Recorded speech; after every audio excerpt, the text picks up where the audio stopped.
Synopsis.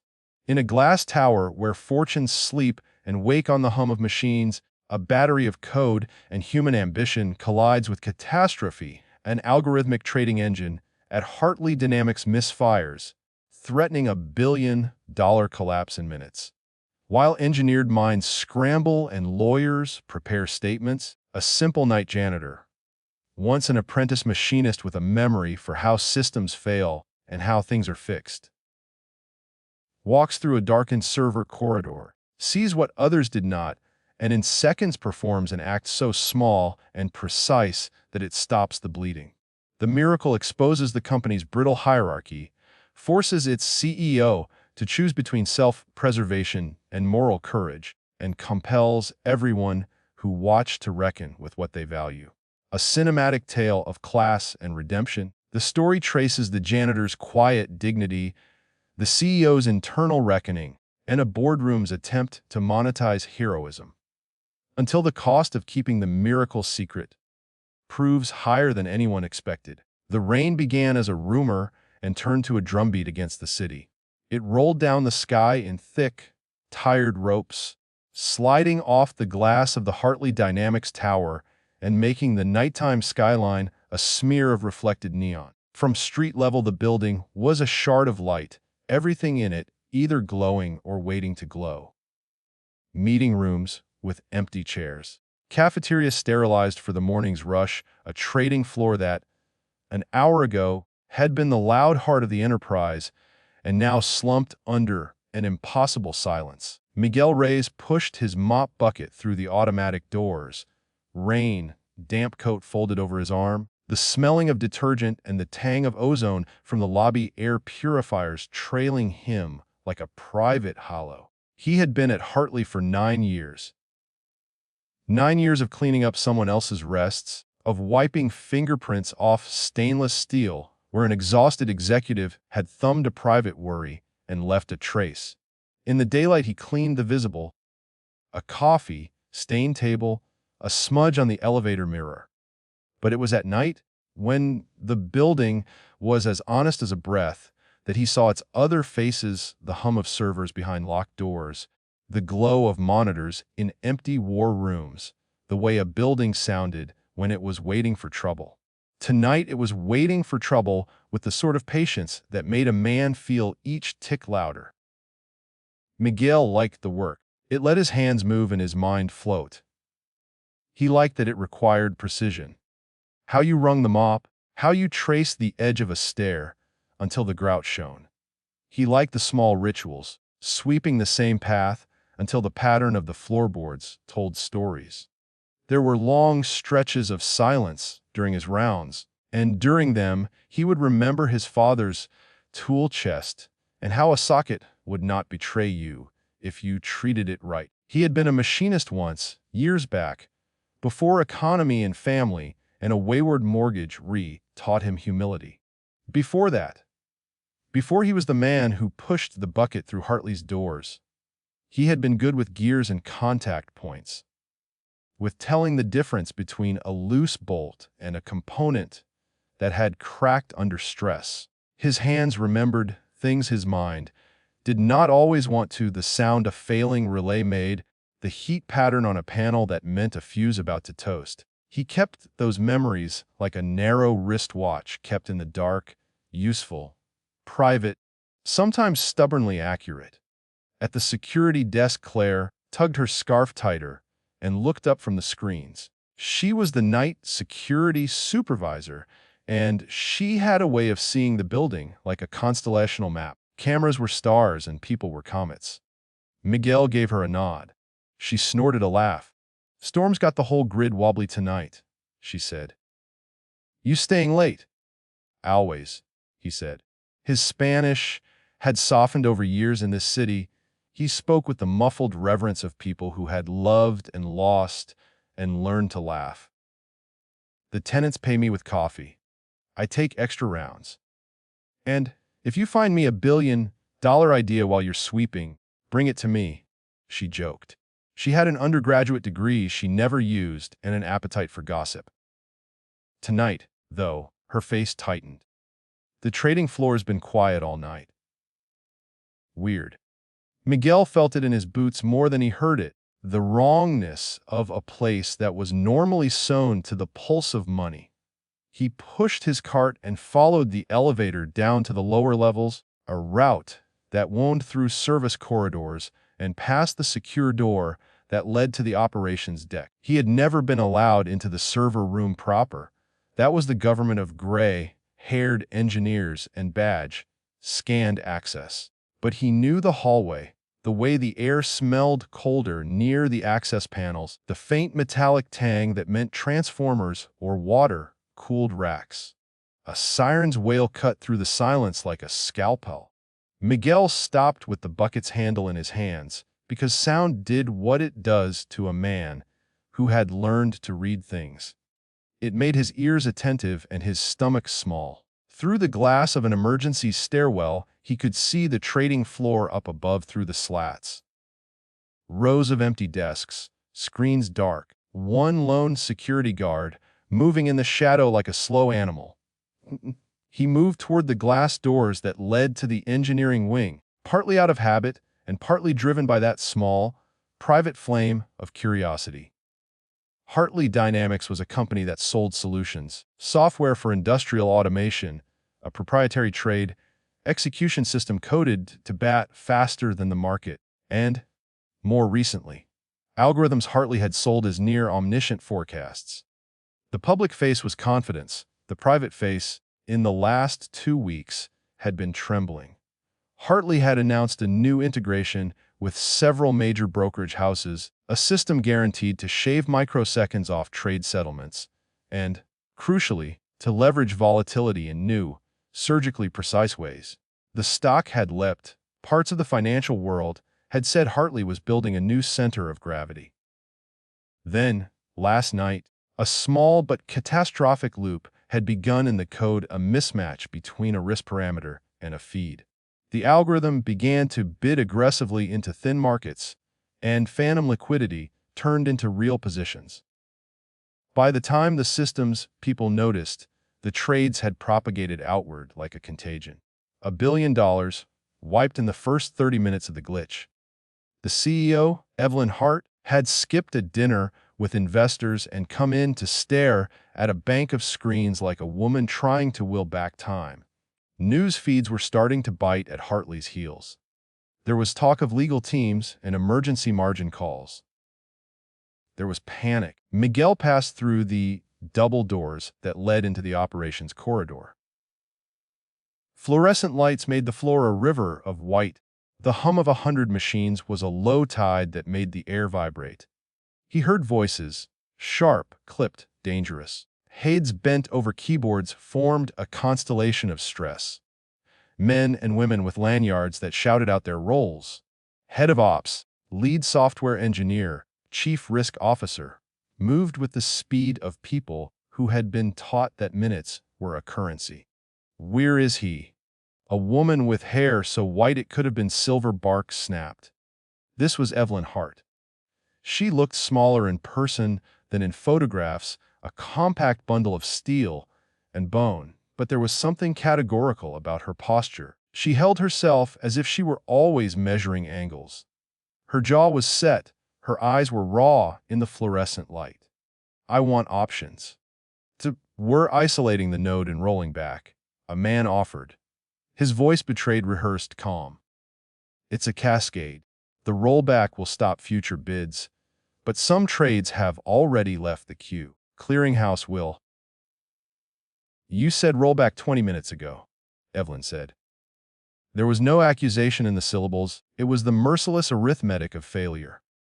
How many have we lost? How much? An estimate. The man started, but a different voice cut through the room. Leela Park. An intern with soft, determined eyes who had been at Hartley for 6 months and stayed because she wanted to learn how the world's money was tamed. The trading feed is still open on port 13.9. Oh, we patched the feed, but the primary engine is still registering outbound confirmations. The queue keeps shoving. If we don't kill the socket, it keeps sending. Silence frowned into the room. Then kill it, Evelyn said. Can't. Leela said. It's in the distributed lock. The controller thinks it's primary. If we cut connection to one node, it will elect another as primary, and the process will continue. We need the stack to do a coordinated rolling restart. The orchestration scripts are stuck. The control plane is in an inconsistent state. It's refusing to accept a command. And the lawyers? Evelyn asked. The fact that the question existed in the same breath as a request for technical details made Miguel feel the air compress. We'll have to halt trading through our partners, the chief risk officer said.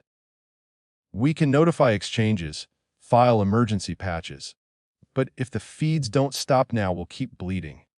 Someone keyed a message into a console and a new alert appeared. A reporter from a financial paper had sent a push. Hartley Dynamics trading error. Possible losses approaching 9 figures. It flashed like a splintered star on one of the screens.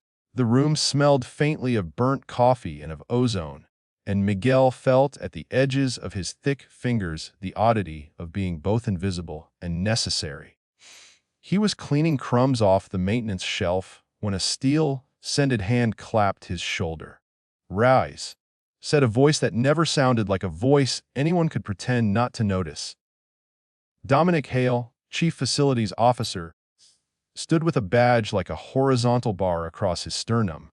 He had a tendency to speak as if everything was a memo. "You doing rounds?" "Yes, sir." Miguel straightened, mop menacing like a lance. Dominic read the room with practiced indifference, and then with a flicker of satisfaction. He liked to imagine himself the king of contingency. "You know those panels in the ops corridor? Wireless feeders for emergency power. I want you to stay away tonight. We've got engineers in there. Risk of electrocution." Miguel felt his face heat. He had spent the afternoon beneath those same panels changing a ballast and had been careful. "Yes, sir. I'll keep my distance." Dominic's eyes flicked to a bank of glass where the server room was visible, rows of machines like sleeping whales. "Insurance wants to do a physical audit in the morning.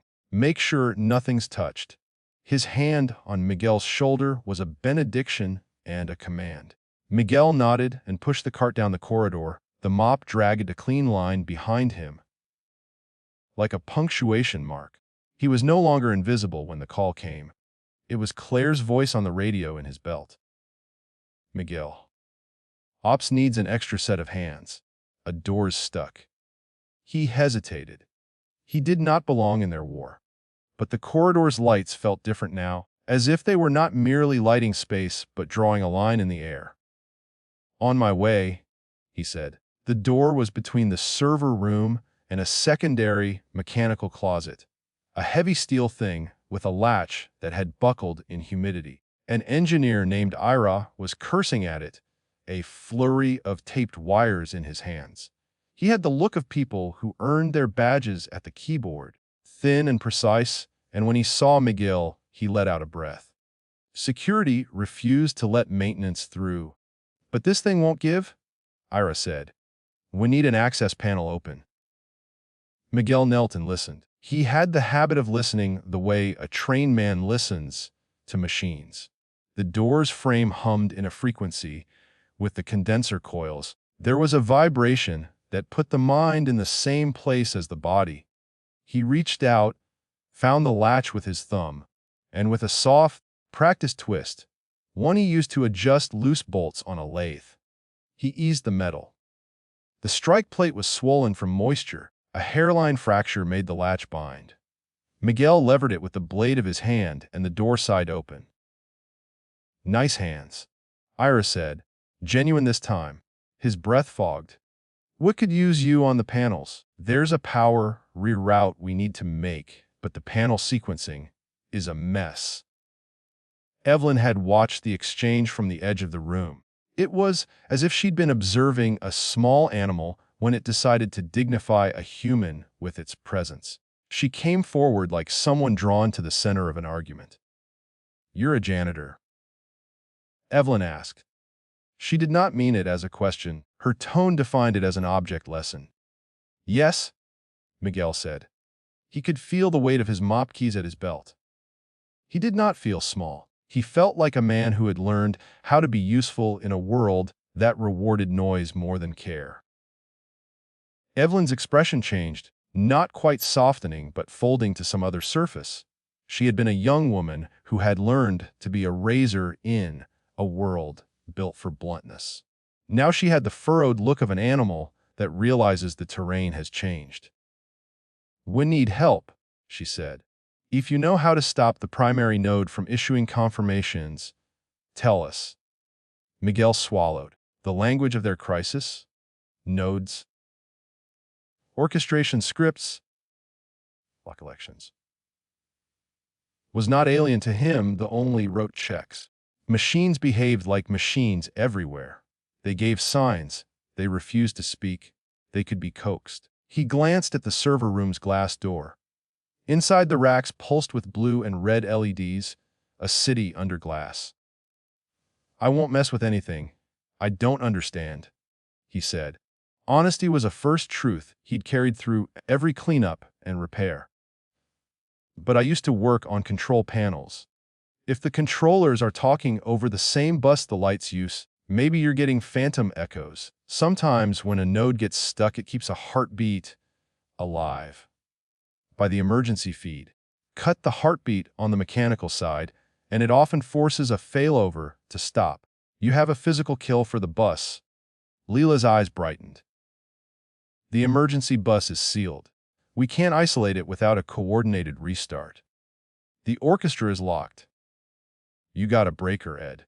Miguel asked. They gave him one, as if giving a child a mathematic problem. He moved like a man who had been given a familiar thing.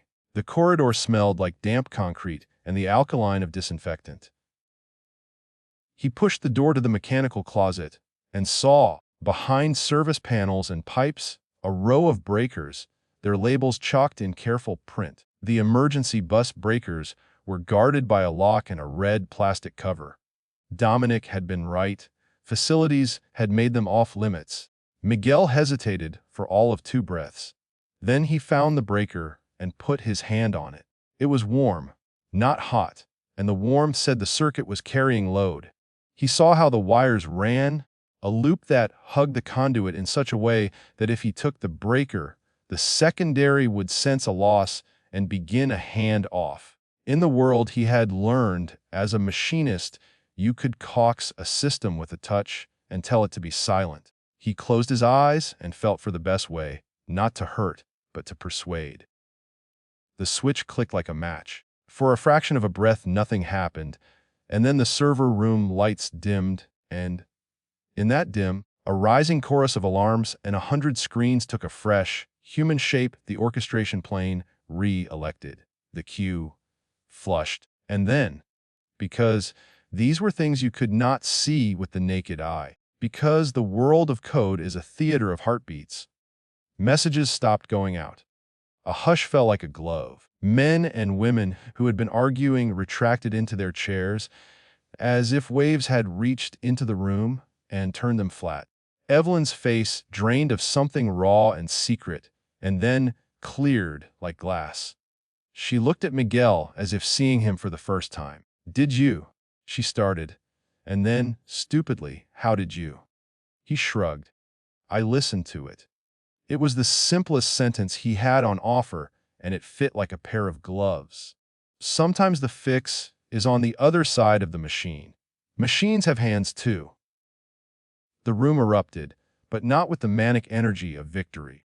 It was the burst of a dam that had not known why it held. People were laughing and crying in the same go, slapping the backs of coworkers, and someone had the bright idea to call trading partners and tell them to stand down while the engineers confirmed the fix. Reporters started messaging. The feed about billion-dollar losses blinked into a different color. The number did not vanish. The financial world was a slow beast that did not forget fast. But the immediate hemorrhage had stopped. Outside the glass, rain kept its steady audition. Inside, a woman who had been carved by high, level negotiations, and who had chosen a life where trajectories mattered put her hands on the steel table. Brute of nerves, and looked at Miguel. The room felt too small for what had happened. It felt too large for the consequences that would follow. "You did this," she said. Miguel's hands had detergent under the nails and a single callus where a wrench had once been. "You asked for help," he said. He could feel, a few heartbeats later, a wave of something that felt like 100 eyes measuring him, not with the soft kindness of domestic gratitude, but with the calculus of value. Dominic's face was a ledger full of columns. The chief risk officer was already considering a press release. Soon enough the lawyers would write a letter. The board would weigh the optics. The firm could harness this and turn it into a story of unexpected heroes, an HR campaign about humility and grit. Or they could do what corporations have been taught to do when miracles walk through their doors: try to own the miracle, monetize it, and then package it into a bullet point in the next quarter's investor report. Evelyn surprised everyone, including herself, by not letting them decide. She asked if they could clear the room. She wanted to speak to Miguel alone. The lights in the ops room felt naked once people left, and the rain outside made a steady, staccato honesty on the windows. "You don't owe me anything," Miguel said before she could speak. He wanted nothing more than to mop the coffee from the conference room floors back into the world, and to call his daughter and hear her make a sound like the ocean. He had no illusions about himself. He did not think the world owed him revelation. Evelyn regarded him like a woman trying to figure some precise ratio. "I don't know how to say this," she said. She had been used to commanding sentences. They had not become used to being called to the seams by the world's accidents. "You saved the company, Mr. Reyes. You saved a lot. The board will want to talk." The press. Miguel looked at her and saw that she was not just the CEO. She was a woman who had made deals at tables where the air was thin, who had chosen paths that had made her both wealthy and alone. She put her hands in her pockets, a gesture that, once, might have been a man's tactic to hide trembling. "I don't want your pity. I don't want a plaque. I want what any man wants when he does something right, to be treated as if I did the thing." Evelyn let a laugh escape, small and surprised. "Is that what you want? A title? An appointment?" "A chance," he said. "A chance to do the work I know how to do. I'm always a janitor when you need me to be a janitor. But I can read a panel. I can help keep something from breaking. My son, my daughter, rather, she needs a stable place in school. If there's work to be had, real work, that treats me like the rest of you, I want it." This, more than saving the systems, shifted something inside Evelyn. She had built everything to avoid human vulnerability, and yet here was a man who had shown her the simplest way to be vulnerable. Requesting to be counted as a person. She could feel the board in her head and the cameras waiting in her calendar. She could imagine the pithy headline, "CEO rewards janitor with promotion." She could imagine the cannibalizing of a story until it fit into a deck. She could imagine the money changing hands and the world calling it charity. She did something then that was both reckless and right. "Stay for a moment," she said. "I'll make a call, Mr. Reyes. I have to be honest, the board will want optics. But I would like to see what you can do. No promises. Real wages. Real respect." Miguel's mouth made a sound like a question and then was a smile. "That is all I ask." A word leaked like steam. The next day the wires were humming. Hartley Dynamics Systems interrupted. Unknown janitor credited with stopping $1 billion glitch. Headlines attach faces like clips to the story. Miguel's photograph.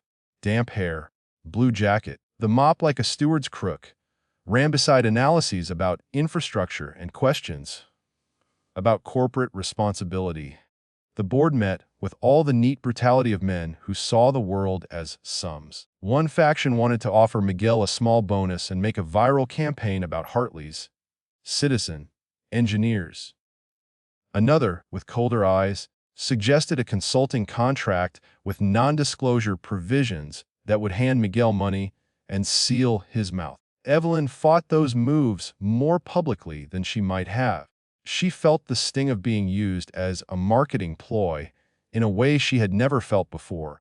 Compassion had never been a commodity she'd had to defend.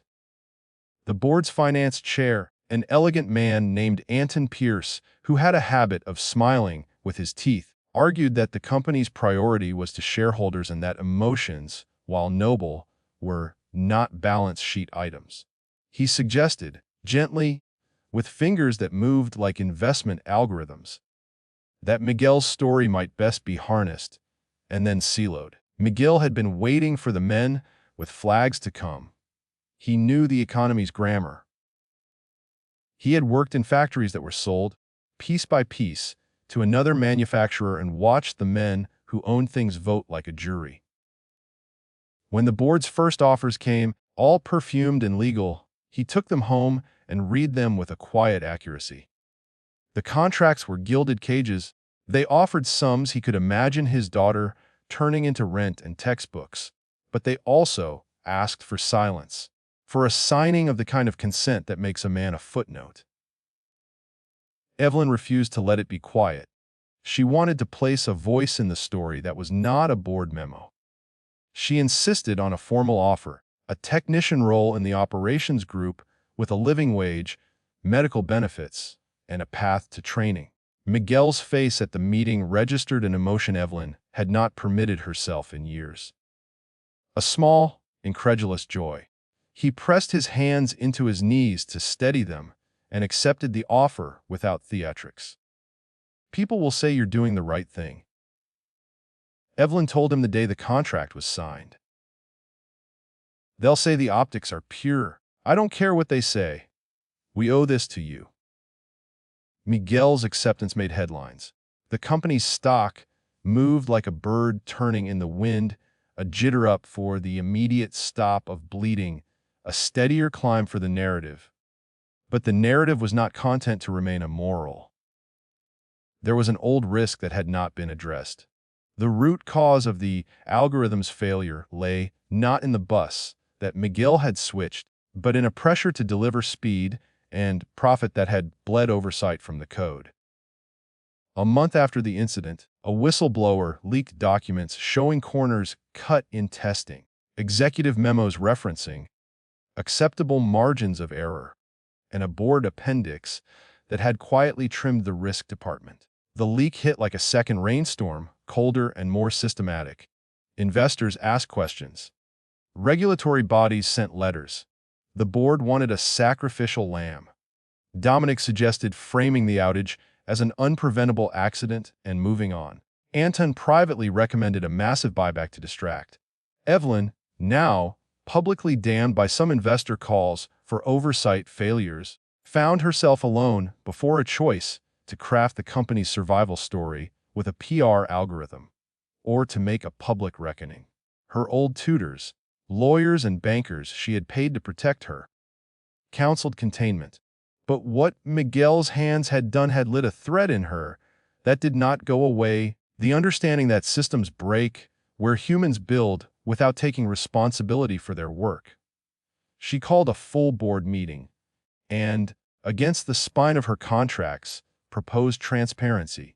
She would open Hartley to an independent audit, publish the findings, and commit to restructuring the risk department with third-party oversight. The board flinched. Anton's smile did not slip. He measured the cost and bared his teeth. "We can weather a few quarters of bad press," he said. "But you're proposing we trade shareholder value for virtue." "We're trading the possibility of systemic failure for virtue," Evelyn replied. "We're trading the possibility of losing more than money if we don't fix our structure." The meeting ran like a long, slow tide. Evelyn's voice was steady. When she spoke, she did not lean on metaphors, but on specifics. No more glorified speed. Every deployment has to be certified by an independent risk council. We will fund community training programs to diversify our hires. We will insulate core risk controls from compression for profit. She felt the board's eyes like weather. Anton staged a walkout on live television the next morning and framed Evelyn as reckless. He tried to spin Miguel's new role as a publicity stunt. The press had a new angle. Corporate, romance, CEO champions, janitor. Too little, too theatrical. The internet loved it for a day and then moved on. But the audit began. The auditors found things that were not just careless, but designed, memoranda suggesting that speed was the product. Data pipelines built with brittle shortcuts, a culture that preferred novel press releases to slow, steady engineering. Hartley paid fines, and people lost bonuses, and, quietly, people on the engineering roster changed. The scandal scrubbed a part of the company clean. It cost Evelyn leverage and friendships. It cost her money in the shareholders' court. It also taught her, with a clarity that hurt, a different kind of calculation. One night, after the auditors left, she found herself in a break room that smelled of stale coffee and paste. Miguel was there, in his new uniform, leaning against a sink, a small man in a small room that felt like the world's waiting room. "You did what you said you wanted," Miguel said. He had been helping train other maintenance staff in basic control safety, teaching a group of young men and women from a community program Hartley had funded how to read breakers and to be attentive to hardware as a language. He looked tired, but his eyes had a kind of bright honesty. "Job's steady. I like it." Evelyn sat down. The room was quiet except for the humming of the old refrigerator. Outside, the city breathed. "Did you ever expect?" She began, and then stopped because it was a different question when asked by someone who had retuned their life. "No," he said. "I expected to sweep floors. That felt like enough for a long time. But my daughter—" He stopped and smiled. "She'll go to the school she wants. There are things money cannot fix. Old griefs, the hollow of a fatherless Saturday. But there are gifts money can grant, and the steadiness of a wage is a kind of honor." Miguel's savings allowed him to think beyond tomorrow. He started teaching in the evenings. Not children but apprentices, men and women who wanted a trade without the entry fee of a university. Hartley's program grew from a PR afterthought into a small hub where people could learn a skill and be treated with expectation rather than pity. Miguel found, in passing torque and the careful naming of circuit breakers, a way of carving dignity into daily life. As Hartley changed, Evelyn found herself less alone. The board turned over. Anton left with a severance that satisfied his public performance. Dominic was reassigned. The company's culture, once cannily wedded to speed, began to court durability. They tested more, they wrote more tests. They held slow, boring, human conversations about the limits of profit. The market sometimes punished them for it. But investors who chose Hartley after the audit did so with a different temperament, less rapacious, maybe, but more patient. The story's turning point, Miguel's hand on a breaker, had been small and precise. It had stopped immediate bleeding and forced a conversation about haste. But the second part of the story, of what people chose to do when the crisis passed, was where human character was truly measured. Evelyn learned that leadership required a readiness to be embarrassed by past choices. Miguel learned that heroism could be as quiet as showing up every day, that being recognized was not the same as being used. And the city outside the glass tower, with its drum of rain, continued its business with a little more room for the humble to flourish. Years later, when the company expanded a community learning center and put Miguel's name on a small plaque, he protested politely, but agreed. Evelyn stood at the opening and remembered the night that had cracked everything open. She no longer measured people by their resume titles. She had spoken publicly on panels about the dangers of speed without stewardship. Investors didn't always like her choices, and some left. But the company, oddly, lasted. People made movies of the event, interviews of the janitor and the CEO, and pundits lined up to pontificate. Miguel refused most of it and only agreed to one short piece, where he said, simply, into a camera that smelled of studio dust, "Fixing things means noticing what's wrong. That's all. There are endings that are tidy and endings that are true. This is a true end." A janitor, with hands that had known more than people usually permitted, reached into a machine and stopped a crisis. In doing so, he did more than save a company. He opened an old wound and invited its healing. The real miracle was not the flick of a switch, but the choice, afterward, to keep the lights on differently. People who watched the scene thought of him as a figure of destiny. The truth was less romantic and more stubborn, a man with a history of repair, a woman who chose courage over expedience, and a boardroom forced to accept that human lives and human dignity would always be the better investment.